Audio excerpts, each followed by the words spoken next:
Olá a todos e bem-vindos. Hoje vamos mergulhar numa lenda absolutamente fascinante, a do Bispo Genádio. Pensem nisto, um homem dividido, sabem? A caminhar naquela fronteira perigosa entre a fé e a magia negra.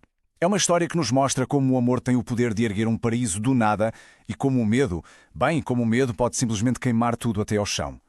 E a história toda gira à volta de uma questão que nos deixa a pensar, não é?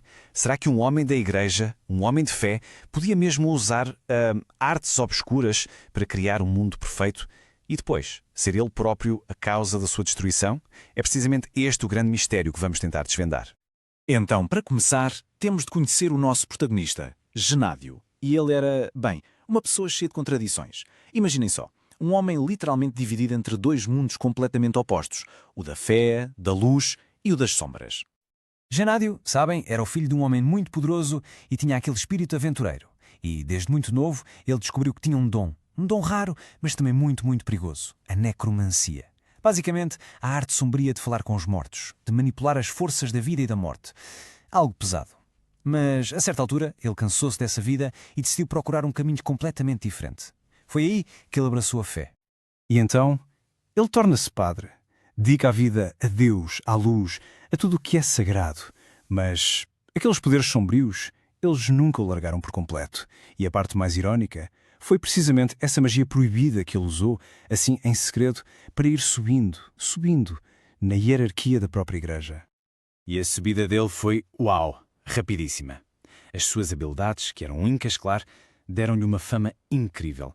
Chegou a impressionar o próprio Papa que o nomeou bispo. A partir daí não parou. Chegou a arcebispo e sempre com aquela ajudinha discreta da necromancia, a garantir que o seu poder ficava bem sólido. Mas um dia, ou melhor uma noite, acontece algo que muda a vida dele para sempre. À porta da sua igreja, encontra uma bebé recém-nascida, abandonada. E o Genádio acolheu-a. Criou-a como se fosse sua filha, dando-lhe todo o carinho e uma proteção quase obsessiva. Os anos foram passando e enquanto a vida deles era tranquila, lá fora, no mundo real, a paz estava a acabar. A Península Ibérica estava a ser invadida e esta crise gigante forçou o Genádio a assumir um papel completamente novo, o de salvador do seu povo. Com o perigo a bater à porta, Genádio não hesitou. Liderou um êxodo em massa. Mandou construir uma frota inteira e com os seus seguidores, e claro, a sua filha adorada, lançou-se ao mar. Uma viagem rumo ao desconhecido pelas águas do imenso Oceano Ocidental. Depois de muitos dias no mar, a esperança finalmente apareceu no horizonte, na forma de uma ilha. Uma ilha misteriosa, completamente desabitada. Era como uma tela em branco, sabem? A promessa de um mundo novo. Um lugar para construir do zero, bem longe da guerra e do caos que tinham deixado para trás. Foi ali que eles ergueram 7 grandes cidades, uma para cada um dos arcebispos que os seguirão naquela jornada. E foi assim que nasceu a lendária Ilha das 7 Cidades. E durante anos a vida foi perfeita, paz absoluta. A ilha transformou-se numa espécie de utopia secreta. Foi uma verdadeira era dourada de prosperidade, completamente isolada de todos os problemas do velho mundo. Entretanto, o tempo passa, como é óbvio, e a filha de Genádio cresceu. Tornou-se uma jovem mulher, lindíssima e muito curiosa. O problema? Os seus sonhos eram maiores do que a ilha. Ela queria mais, ansiava por ver o que havia para lá do horizonte, por conhecer aquele continente de que só tinha vagas memórias. Só que o paraíso que Genádio tinha construído com tanto cuidado estava prestes a ser ameaçado. E o mais irónico é que a ameaça não vinha de fora. Não era um exército invasor, não. Vinha de dentro, das sementes da dúvida e do medo que começavam a crescer no coração do próprio Genádio. Vejam bem, o desejo da rapariga era completamente inocente. Era só uma curiosidade natural, querer conhecer as suas raízes. Mas para o Genádio, que estava obcecado em proteger o seu mundo perfeito, este desejo soava a traição. Parecia uma ameaça direta à pureza do seu santuário.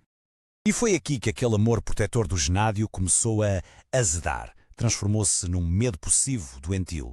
O pavor de perder a filha para o mundo exterior, um mundo que ele considerava corrupto e perigoso, começou, literalmente, a consumi-lo por dentro. Completamente desesperado, a fé dele começou a falhar. E o que é que ele fez? Voltou à sua antiga caixa de ferramentas, às artes sombrias do passado, as mesmas que o ajudaram a subir na igreja. Usando necromancia e magia antiga, ele criou um véu místico à volta da ilha, transformando o que era um santuário numa autêntica prisão invisível. E é aqui que a história chega ao seu ponto de viragem, um ponto de não retorno. Porque uma força externa, algo que o Genário nunca, mas nunca conseguiu prever, está prestes a chegar e a ameaçar o seu controlo e a libertar a sua fúria mais destrutiva. Imaginem a cena. Uma manhã de sol, tudo tranquilo, e de repente o impensável acontece. Uma caravela aparece no horizonte. E o que torna tudo ainda mais chocante é o que está nas velas. A cruz da Ordem de Cristo. Pensem na ironia. O mesmo mundo que ele fugiu, a mesma fé que ele supostamente representava, estava agora ali, à sua porta, a reclamar o seu refúgio. A reação de Genádio. Fúria pura. Ele andava de um lado para o outro no seu palácio, completamente desnorteado, sem perceber porque é que a sua magia, o seu poder imenso, estava a falhar. Pela primeira vez na vida, os seus dons de necromante não eram suficientes. A caravela continuava a aproximar-se. E no momento em que a caravela se preparava para atracar, o terror apoderou-se dele.